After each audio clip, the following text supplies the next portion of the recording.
Сәлеметсіңдер ме балалар? Бүгінгі қазақ тілі сабағына қош келдіңдер. Қане, барлығымыз сыныпта бір-бірімізге жақсы тілек айтайықшы. Сыныпты жақсы көңіл күймен бастайықшы бүгінгі сабағымызды. Бүгінгі күн керемет, бізге көріп тұр қарап, сондай жақсы көңіл күймен басталады бұл сабақ. Өте жақсы. Осындай жақсы көңіл күймен бүгінгі біз сабағымызды бастаймыз. Енді сендер маған айтыңдар, сендер алманы ұнатасыңдар ма? Қандай түрін ұнатасыңдар?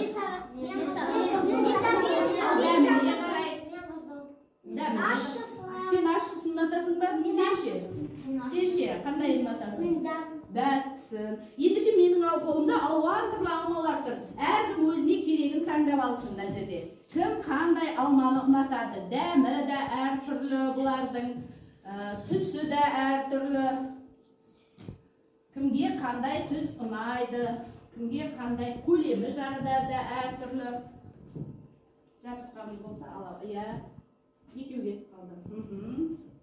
Кімге қандай түс ұнайды. Әрқайсымыз бір-бір алмадан таңдап алайық. Жақсы. Міне, қолдарыңда алма таңдап алдыңдар, иә? Енді осы алма бойынша біз қазір топқа бөлеміз. Бізде 3 топ бар. Біреуі сары алмалар тобы, жасыл алмалар тобы және қызыл алмалар тобы. Өздеріңнің қолдарындағы алманың түсіне қарай топқа бөлініп отыра қойыңдар. Кімге қандай алма бұйырды?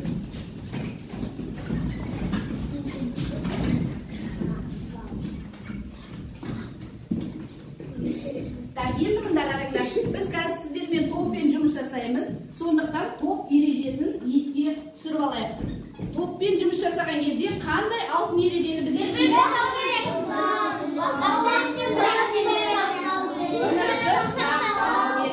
бірін-бірі тыңдау керек, өзара келісу керек, ойды ашық айту керек және уақытты үнемдеп, яғни жылдамдыққа жұмыс жасау керек. Осындай алтын ережені білетін болса, қазір біз осы ережелерді сақтап жұмыс жасайтын боламыз. Жақсы ма? Жұмыс барысында осыларды еске алайық. Енді әр топ өзінің топ басшысын сайласын кәне. Сендер келісіп біреуді топ басшы сайлай қойыңдар. Осы жерден топ басшы сайлап алыңдар. Өзара келісіңдер. Жақсы. Ал сіздердің топ басшыларыңыз кім? Кім? Ерқанат па? Мінекей. Топ басшысына мынандай әркімге бір-бірден таратып беріңдер. Мынандай бағалау парағын таратамын.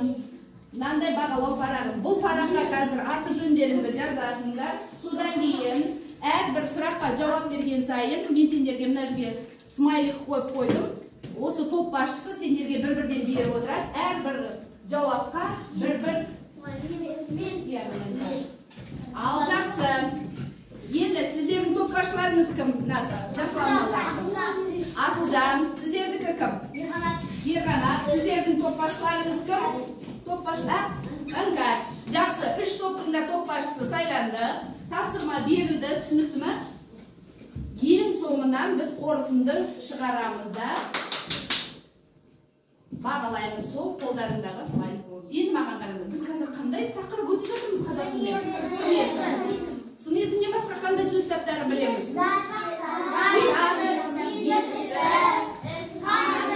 Соның ішінде біз сын есімді өтіп жатырмыз. Кәні маған қараймыз. Кім? Маған қарай. Сын есім нені білдіреді?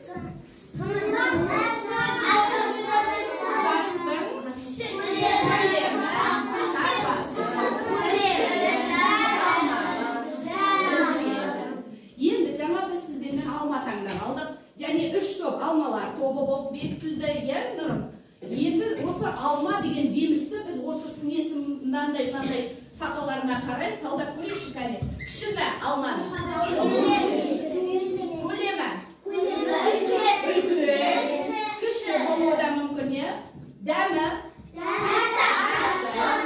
Қышқыл болуы ашы болмайды ғой, е? Түрі, түсі.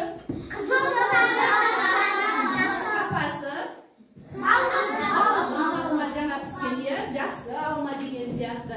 Жақсы. Оларыңды мына жерге мынау нелерді қойып қоямыз. Сыртына аттарыңды жаздыңдар ма? Ат Savaktlarında cezasınlar. Sodan keyin qo'yib qo'yinglar. Al endi mana qaranglar. Balalar. Sizlar artistlarning konsertiga borib ko'rdinglarmi? Ko'rermender ne isteydi? Gulberdi. Al sizlarning gulbergilaring keladimi? Yaxshi.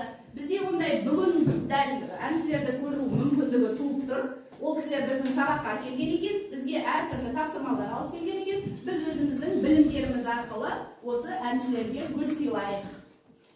Gul siylov deb ataladi. Bizga eng birinchi qo'noqqa kelgan kimni? Roza Rubayevaning tavsiyasini qani behudan o'qiymish? O'rnimizdan. Hurmatli o'quvchilar, qarmoqning ko'magimen baliq avlab ortidagi topshirmalarda o'rindamizda sa'tlik tilayman. Roza apamiz bizga sa'tlik tilayotgan ekan ya. O kishi qarmoqning ko'magimen baliq, qani biz o'rtaga baliq avlaymiz. Mana, meni ko'rib turibsizlarmi, Navli? Qarmoq. Qarmoq. Navli? Her topning başçısı, qani birinchi topning başçısı kela qo'yib, yana Najibga bir baliq avlay qo'yib, jaslar, o'zim baliqqa qarab turardim nima. Hop, ana. Qani o'zim tutdim baliq, qaytadan ol. Yaxshi, ala qo'y balig'ingni. O'rniga o'tirib, to'pdan aqldasib yumshasaverdi. Ikkinchi topning, uchinchi topning to'pbashlar kelinglar. Kelasizlar. Doktor, bu zamanda men qaras taratib kelim. Asıqbandar birinchi top ala qo'y. Men asıldan. Endi sen olay qo'y. Qani, o ala qo'y balig'ingni. O'zi yaxshi o'rniga o'tir. Endi men sizlarga nanday bir axborot taratib berem.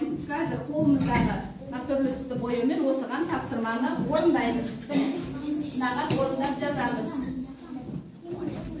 O'sigan jazamiz bersin.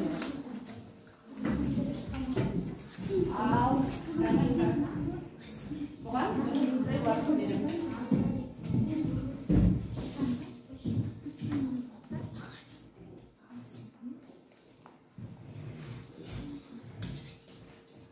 Qani barimiz aqldasak qandaymi?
Birinchi top bo'ldi. Saralmalar to'pi bitti.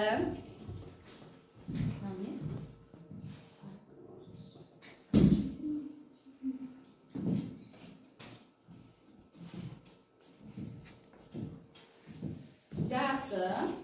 Ikkinchi top bo'ldimi? Al, yaxshi. Qani oyoqdadimi? Yaxshi. Qani kimniki dayin? Kela qo'y. Jasur Almatovniki dayin ekan. Taxtaga ilya qo'y. Baliqni dalaga. Birinchi baliqning matnidagi tafsirlarni o'qiy qo'yasiz.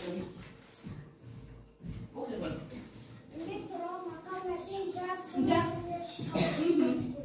Na bir yo'nalda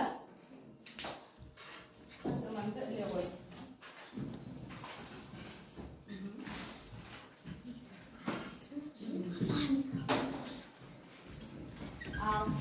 Eng buyuk to'rali maqomga kelamiz, және ismni esimda tap degan tafsirma bo'lgan ekan. Yaxshi, o'ta yaxshi maqol. Endi o'sha yerda ism bormi? Сұрақ қойш. Қандай тәтті. Жақсы, отыра қой. Кәне қошелеп білдірейік. Екінші топтыкі шығады. Екінші топтыкі. Біреуің. Бірінші оқы. Шыға беріңдер үшін. Бірінші оқы. Балықтың артындағы тапсырманы. Достық туралы мақал мәтел жаз. Сын есімді тауып сұрақ. Мақалыңды не қой. Балығын үстіне өресің. Балықты соның үстіне қоя қой. Ал енді мақалыңды айта қой. Қандай достық туралы мақал жазған екенсің? Сен біле бер. Жаман достан аяғым артық, жаман жолдастан аяғым артық. Жаман аттан аяғым артық, жаман жолдастан. Жақсы, осы жерде сын есім қайсысы? Жаман. Сұрақ қойш? Қандай? Жақсы, отыра қой. Енді үшінші топ. Аржағына өсейші қатарына.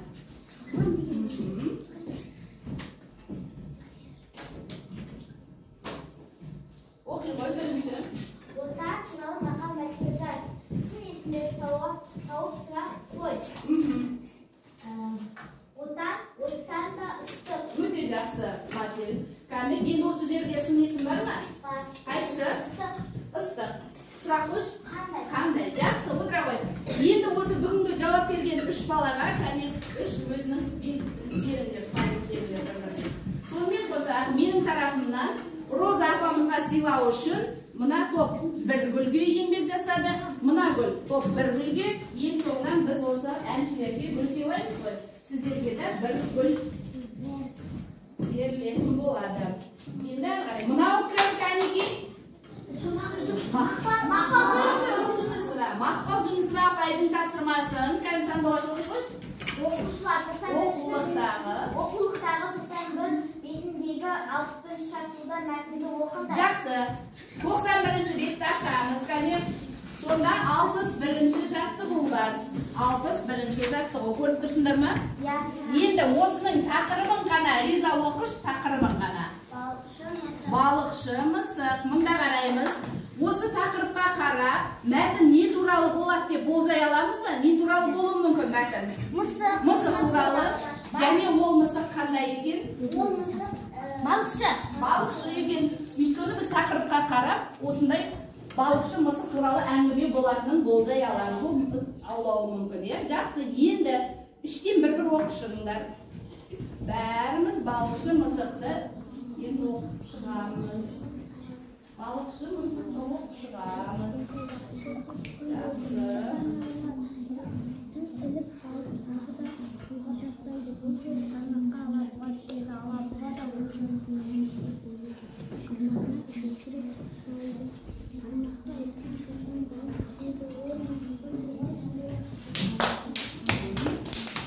Барлығымыз бір-бір оқып шықтық, қысқа мәтін. Жақсы, олай болса маған мынандай сұраққа жауап беріңдер. Осы мәтін не туралы екен? Мысық қайда барыпты? Не үшін барыпты?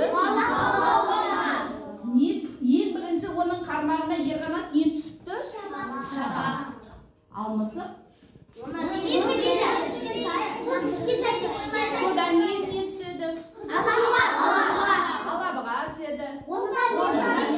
Нұрып үшіншіден не түседі? Шортанды алалама. Мысықтың бойында қандай жаман қанағатсыздық. Қазақта өзі қанағат қарын тойғызады, қанағатсыздық жалғыз атыңды сойғызады деген мақал бар. Сондықтан бұл жерде мысықтың түбіне жеткен қанағатсыздық екен. Егер ол қанағаттанып алабұғаны, шабақты жейтін болса, оның қарны тойған болар еді. Ең артынан түбіне осы қанағатсыздық жетті дейді. Енді Мақпал апамыз бізге 3 топқа 3 түрлі тапсырма берді. Бірінші топ мәтіннің мазмұны бойынша сұрақтар ойластырыңдар. Сіздер сұрақ ойластырамыз. Екінші мәтіндегі негізгі ойды анықтаңдар. Сары алма тобы. Үшінші мәтіннен сын есімдермен күрделі зат есімді табыңдар дейді. Ал 5 минут ойластырып жатырмыз. Жаңа оқыған кезде көрдіңдер, ішінен сын есімдерін қайсысы және бір күрделі зат есім бар. Сол күрделі зат есімді табамыз.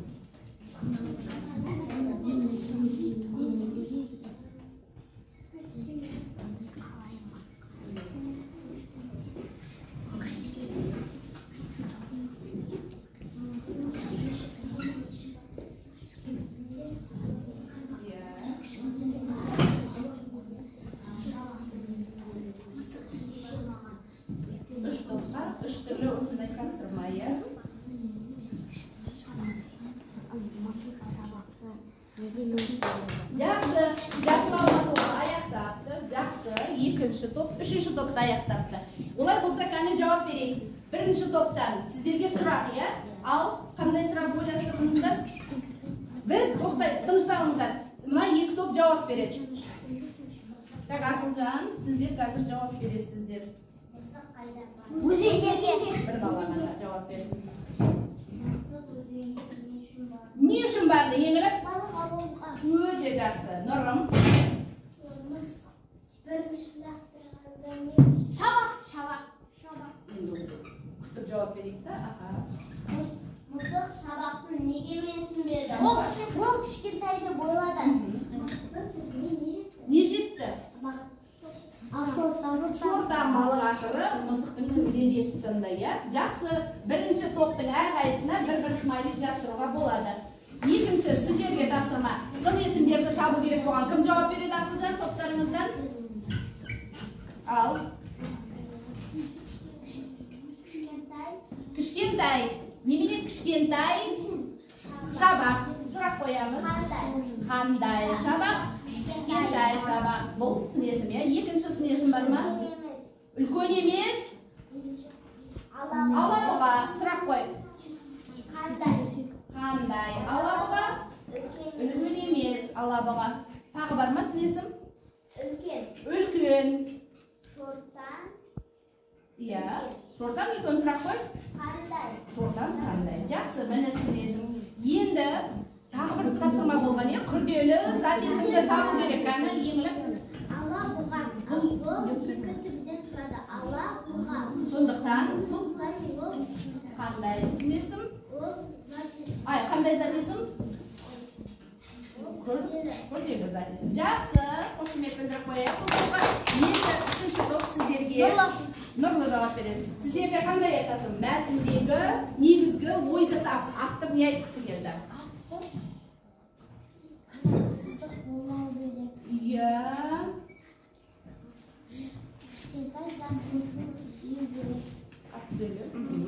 Кішкентай зат болсын, қанағат керек деді.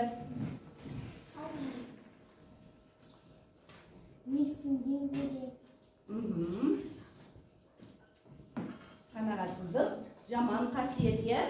Жақсы, олай болса сіздердің жауаптарыңызға қанағаттандық біз. Қанағаттандық. Енді бір смайлик алды. Енді бізде Мақпал апамыздың екінші тапсырмасы бар екен. Екінші тапсырмада не дейді? Қаны іңкар оқырғыш? 68-ші жаттығудағы өлеңді қатесіз көшіріп сын есімді тауып сұрап. Өте жақсы. 62-ші жаттығудағы өлеңді көшіріп. Қаны осы өлеңді бір рет оқышайық. Кім? Риза бір рет оқыш? Алабұға ала балық Атырақ. көрінеді адамға ана, арқасында тікені бар, жүрмесінші қадап алып. Жақсы, олай болса бәріміз қаны бұл дәптермен жұмыс. Дәптерімізді ашайық. Бүгінгі күнді жазамыз.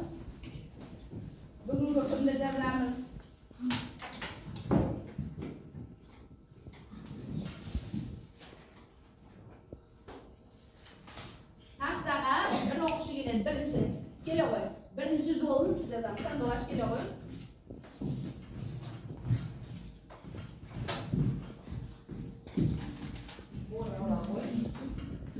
Бірінші жол қалай еді? Ала бұға, ала балық. Дауыстап айтып тұрамыз. Ала, дауыстап айтып тұрамыз.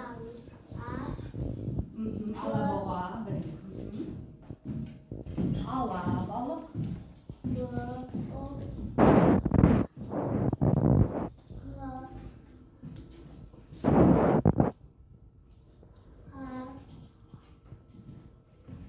Ала бала бөліңізіңіз. Ала.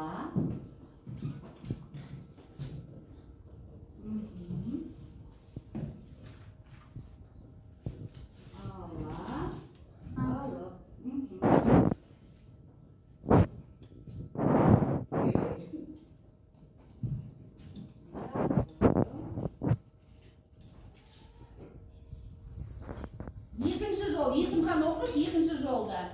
Көрінеді адамға анық. Келе ғой.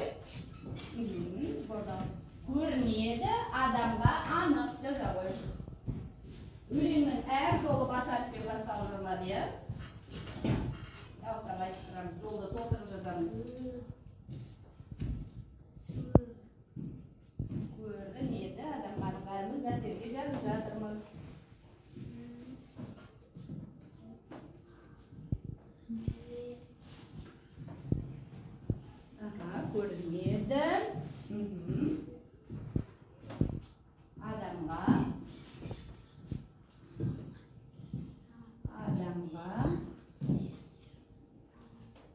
Анық. Адамға. Адам.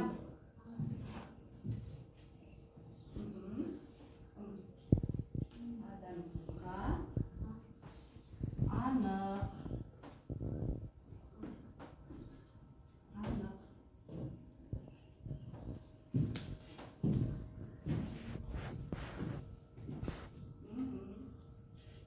Үшінші жолы риза оқи қойшы. Арқасында тікені бар. Нүкте қоямыз. Арқасында тікені бар, келе қой.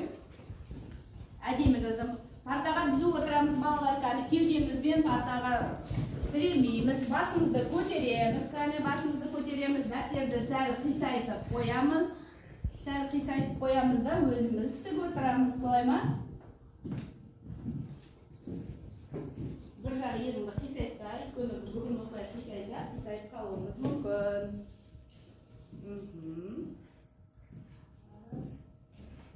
Иә.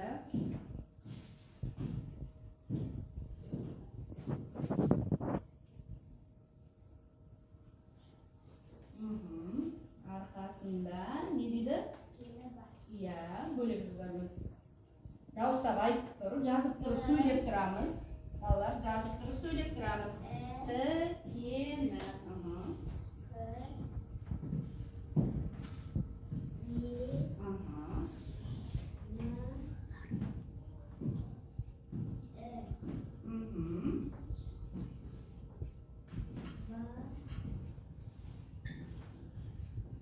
Бесіңдан соңғы жолын оқи қойш. 25-ші қадап алып. Келе қой тақтаға. 25-ші қадап алып. Әр жолы басап кете болады, е, өлеңнен? Жоқ. Дауыстап айтып тұрамыз жазғанда.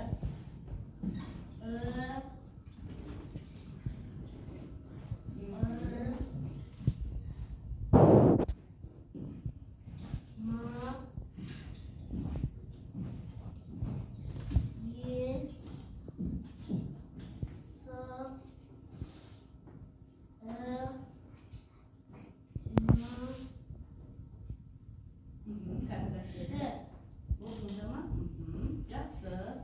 Бәріміз дәптерге анық жазды.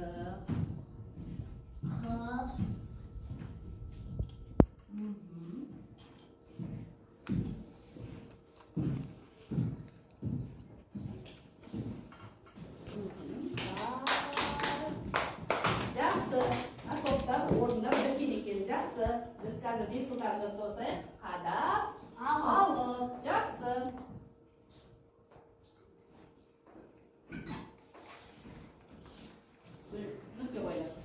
Ал. Балалар, біз не туралы жаздық өлеңді? Алла туралы білесіңдер ме? Қабығы ашылмайды. Қабығы ашылмайды. Арқасында қанаты бар. Қанатының түсі қандай еді? Көрмеді. Міне, Алла-бұға міне. Алла-бұға туралы біз білмейтін тың деректермен таныс болайық. Асылжан оқи қойшы, дауыста. Алла-бұға жыртқыш балық, көбінесе шағын тоғандарға, көлдерде, ағындарда немесе өзендерде кездеседі. Бұл балықтар ұсақ балықтармен қоректенеді, бірақ оларды кез келген жермен алуға болады. Олар көбінесе көктем кезінде аралықтары, бұтақтар немесе су асты өсімдіктер сияқты жабық жерлерде жұмыртқа жіптерін салған кезде уылдырып шашады. Алла-бұға бүкіл әлемде кең таралған. Өте жақсы. Алла-бұғаның осындай қасиеттері бар екен. Жақсы. Жаңағы тақтаға шыққан оқушыларға, топ басшылары ескересіздер, бағалауға ескересіздер тақтаға жазған оқушыларды. Сосын біз Мақпал апайдың тапсырмасын өте дұрыс орындадық. Сондықтан Мақпал апайымызға сыйлау үшін бір гүлді мен сіздерге беремін. Гүл сыйладық деп ойлаймын. Ол кісі бізге риза болды. ол кісі бізге риза болды деп қарай сәл шаршап кеткен болармыз, кішкене серіп алайық, бәріміз тақтаның алдына шығайық.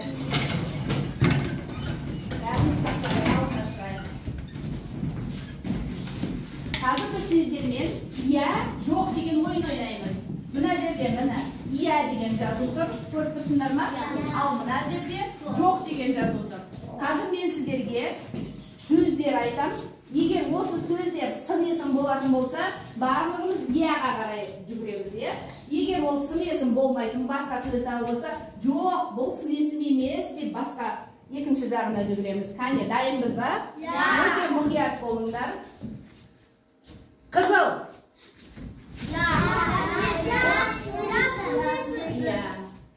Тәтті. Арба.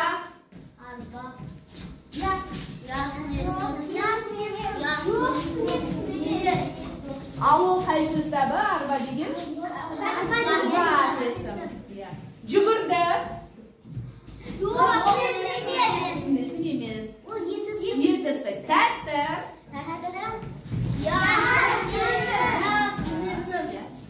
Бес. Еті қай сөз табы? Көкшіл.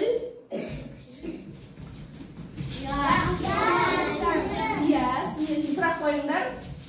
Қандай? Жақсы. Жасыл. Алма. Жеті қай сөз табы? Ұзақ есім. Жақсы. Қалам.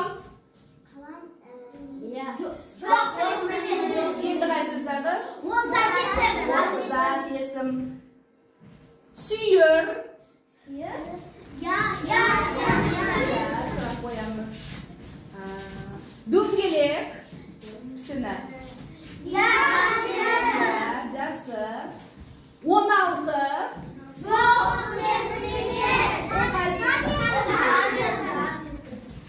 Оқыды.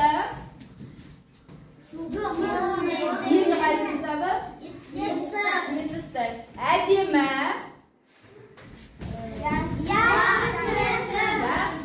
Жақсы, өте жақсы. Бұл тапсырманы біз жақсы орындап шықтық. Снесімді түсінген екенбіз. Енді орнымызға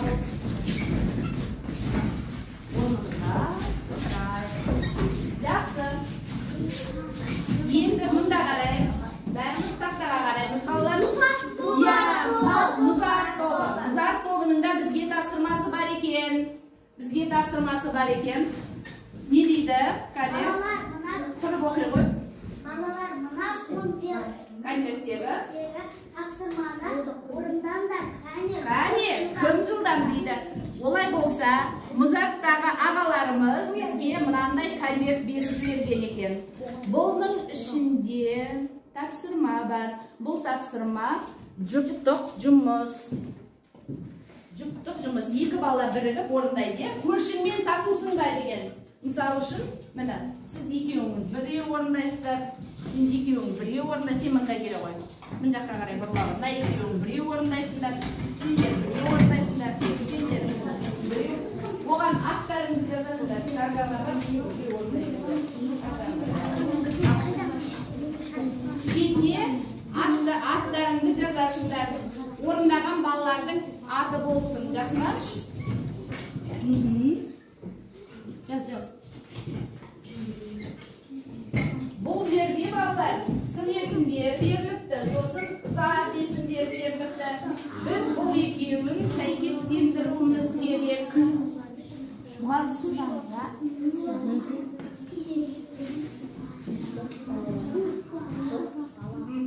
Бұл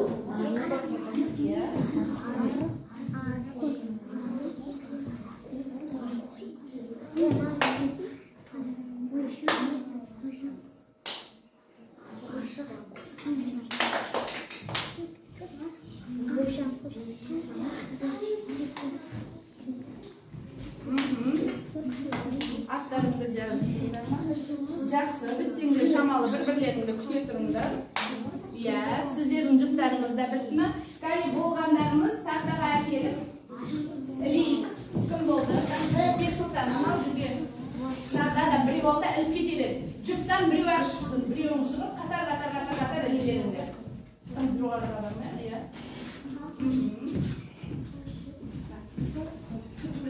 Ana var.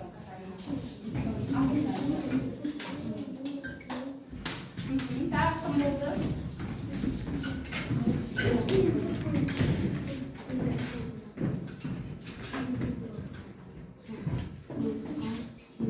Barımız tavsırdık mı? Ya. Akile koyuyorlar. Bak kim vardı? Dedim ben sen. Hani öyle koy. Жақсы, қазір мен қарап шығайын. Мынау Есімхан мен Бексұлтан дұрыс. Нұрым, Бекарыс, Іңкар, бұлардікі да дұрыс. Тимірлан мен Мәнсір, Нұрлы мен Сандуғаш, Риза мен Нұрлы. Жақсы. Асылжан мен Еңілі, сіздерді де жақсы. Мынау Ерғанат пен Шақислам. Енді сіздер білесіздер ме қалай белгілегенді? Мынадан қарап тексеріп көріңдерші. Тура осылай болды ма? Қане. Жазық, немене? Арық, түйе, қой, бәрі екеуі де дейді. Биік, ашық, бойша, қысқа, жуас, жарайды, жақсы. Енді бізде екінші тапсырмасы бар. Екінші тапсырмада жаңағы мұзарттағы ағаларымыздың екінші тапсырмасы былай. 3 минуттық эссе деп аталады. Мынау өлеңді оқуымыз керек. Кәне, мынау өлеңді Тимірлан, кәне дауысын шығарып оқи қойшы. Ауан түстен өріліп, әсемді да керіліп, бәріміз қарайық. Жаңбырдан соң тұрады, көк аспаннан көрініп. Өте жақсы. Өлең не туралы балалар? Кемпір-қосақ. Кемпір-қосақ туралы не білесіңдер? Ол жаңбырдан не шығады? Әсем минуттан сияқты Керілет, енді жеті түсі бар, ойнауы жақсы. Табиғаттың әсем құбылысы дейді, өте жақсы. Тағы да қолың созсаң жетпейді, жақын көрінгенмене бойың да жетпейді. Міне мұнда қараңдар, табиғатта жаңбырдан кейін аспанда пайда болады. Жақсы. Сендер өздерің көрдіңдер ме? Иә, кемпір-қосақ қай мезгілде пайда болады деді? Жаңбырдан соң пайда болады. Жаңбырдан соң күн шыққан уақытта. Енді қазір бізде 3 минуттық эссе. Тақырыбы кемпір-қосақ болады. Өздерің ойларынан кемпір-қосақ туралы шағын эссе жазамыз. 3 минут уақыт. Дәптерге ортасына жазыңдар. Кемпір-қосақ. Кемпір-қосақ деп ортасына жазыңдар. Сосын. Басына жаза ғой. Әркім өз ойын жазады, я? Әркім өз ойын жазады.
Минуттық эссе деп аталады бұл. Сондықтан 3 минут уақыт береді. Өз ойларыңды жалпы кемпір-қосақ туралы не білесіңдер? Соны жазып шығыңдар. Жаңағы өлеңді басшылыққа алуға болады. және оған өзіміздің ойымыздан қосамыз.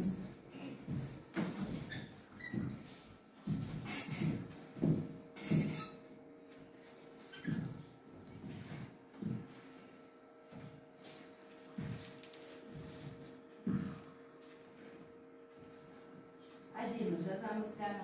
Дүзу отырамыз. Көркем жазу дегенді білеміз ғой, е?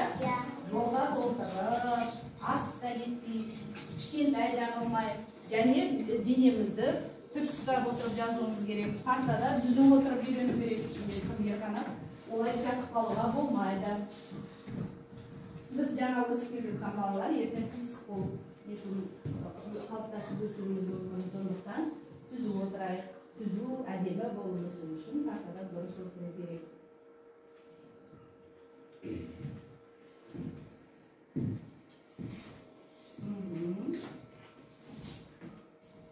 Өз ойымызды жазамыз, е? Өлеңнің мазмұнына сүйенуге де болады.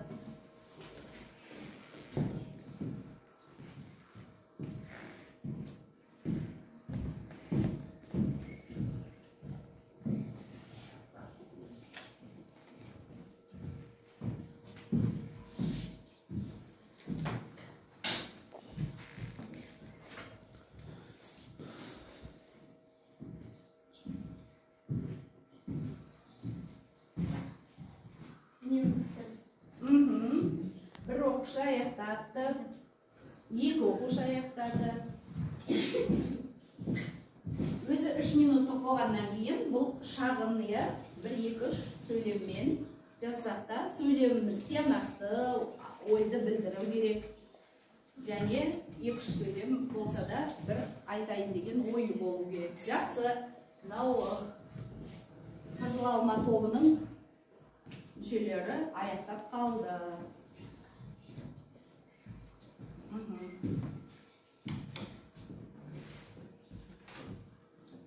Жақсы, Сары алма тобы да аяқтады. Жақсы, топ басшысы белгі берді. Бізде де аяқтады. Жақсы, кәне кім оқиды? Мен. Оқыштан бұғаш. Кемпір қоса, оған қолым жетпейді. Ол жетіп түстен тұрады. Әсем нөзда сияқты, қызыл сары тағы басқа түстен бар. Жаңбырдан кейін пайда болады. Өте жақсы. Кәне, топ басшысы бағалай ғой, сен айта ғой. Риза. Жаңбырдан кейін шығады. Ол жетіп түсті бояумен тұрады. Ол әсем нөзда сияқты. Сияқты, өте жақсы. Үш сөйлеммен болса да жақсы нұрлы оқи ғой өзіңнің. Кемпір қосақ жетіп түстен тұрады. Ол лента сияқты керіліп тұрады. Кемпір қосақ шыққанда балалар қуанады. Қуанады, өте жақсы. Кәне Асылжан оқи ғой. Кемпір қосаққа бойым жетпейді. Ол өте әдемі жетіп түстен тұрады. Жаңбырдан соң пайда болады. Өте жақсы. Тағы мына топтар кім айтады? Ал Іңкәр оқи ғой. Кемпір қосақ табиғаттың әсем құбылысы. Өте тамаша. Табиғатта оның жеті түрі түсі шынайы табиғатта көрінеді. Жақсы. Кемпір қосақ табиғаттан кейін шығады. Жаңбырдан. Жақсы. Нұрсұлтан. Кемпір қосақтың жеті түрлі бояуы бар. Ол жаңбырдан соң шығады. Кемпір қосақты ұстау мүмкін емес. Қызыл жасыл лентасына құсайды. Ол көктем мезгілінде көп шығады. Жақсы. Сен де оқитын келіп отыр ма? Кемпір қосақ жаңбырдан соң шығады. Оған қолым жетпейді. Ол көктем жылында көп шығады. Көктем мезгілінде көп көрінеді дейді. Оның жеті түрі бояуы бар. Жақсы. Ал Шахислам. Жаңбырдан кейін Қаны қаттырақ оқимыз. әдемі кемпір қосақ шығады. Оның Қаттырақ. жеті түрлі бояуы бар. Өте жақсы. Қанда әдемі болып көрінеді. Жақсы, кәні топ басшылары бағасын беріңдер. Жақсы, бәріміз оқыды. Енді біз Музарттағы ағайларымыздың тапсырмасында өте жақсы орындадық. Сондықтан тағы да бір гүл еңбектеніп бір гүл алдыңдар. Бұл гүлдерімізді сүйікті әншілерімізге сыйлаймыз. Солай ма? Кәне мында қарайық енді. Бәріміз мында қарайық. Бүгін біз сабақта не білдік? Бүгін біз сабақта не білдік? Сын есім туралы мәтіннің тақырыбына қарап мазмұнын болжадық. Және мәтінге не істедік? Сұрақтар қойдық. Сын есімдерді таптық. Күрделі сын есім туралы күрделі зат есімді таптық. Сосын топ ережесін сақтап отырдық. Және эссе жаздық ойымызды берілген тақырып бойынша біз сіздермен көп жұмыс жасадық. Енді қазір бізде осы жасаған жұмыстарымызды бағалап, бүгінгі күнге қорытынды жасау керек. Ол үшін міне пойыз деген тапсырма бар. Әр топқа мынандай алма стикерін берем, бір-бірден алыңдар. Бұған аттарыңды жазасыңдар, топ басшысы таратып бере ғой. Әр балаға бір-бірден аттарыңды жазасыңдар. Содан кейін бізде тақтада міне мынандай 3 вагоны бар, пойыз бар. 3 вагоны бар, пойыз. Вагондарының түсі қандай балалар? Жасыл, сары, қызыл. Жасыл, сары, қызыл. Енді бұл жерде жасыл вагон нені білдіреді екен? Жасыл вагон бүгін көп нәрсе түсіндім. Маған пайдалы болды. Егер сүйде ойлайтын болсаңдар, жаңа аттарын жазылған смайлик әкеп жасыл вагонға жапсырамыз. Ал егер бүгін біз сабақта түйгенім өте көп, маңызды болды десе, қызыл вагонға немесе бүгінгі сабақта мен түсінбеген кейбір сұрақтарым бар, әлі де ойлану керек десеңдер, сары вагонға апарып жапсырамыз атымызды. Жақсы, апарып жапсыра қойыңдар. Онда емес.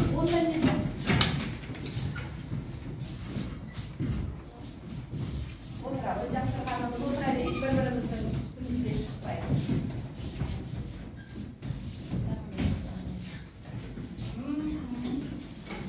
Аспай, бір-бірімізді жапсырыңдар.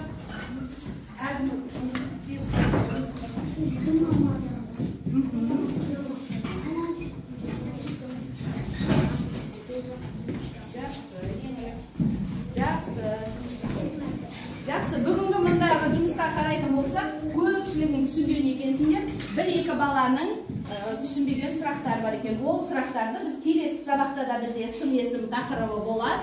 Сол кезде ескеріп, әрі қарай олқылықтың орнын толтырамыз деп ойлаймын. Енді үйге тапсырма алыңдар.